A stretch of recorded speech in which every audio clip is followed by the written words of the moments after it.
ខ្ញុំបង្រៀនបងប្អូនទាក់ទងទៅនឹងការកំណត់ទៅលើ SL ហើយនឹង TP ទៅលើ Binance Exchange App ក្នុង Future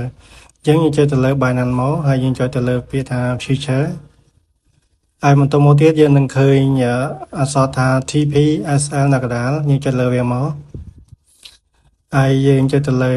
Position TP SL ហើយយើងធ្វើការកំណត់អញ្ចឹងទាក់ទងនឹងការកំណត់គឺខ្ញុំកំណត់ទៅលើតម្លៃ600គាត់ដោយសារតែយកចំណេញតែ$5ទេ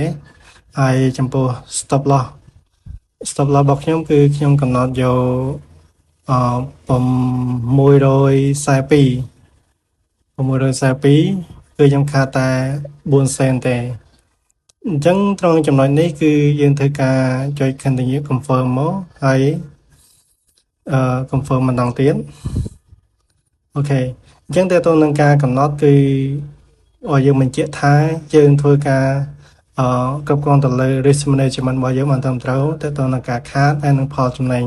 អញ្ចឹងបើសិនតែយើងអត់ធ្វើការកំណត់ទៅលើ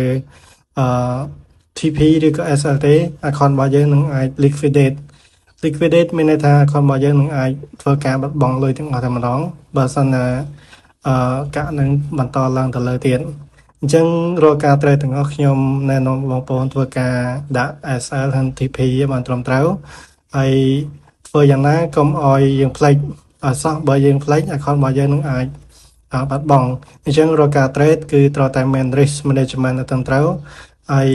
ការធ្វើវីដេអូនេះគឺតែជាការបង្ហាញបងប្អូនឲ្យ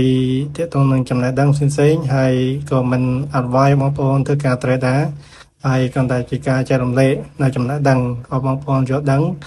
សម្រាប់វិស័យ trading ទៅលើ crypto not forex អញ្ចឹងអរគុណបងប្អូន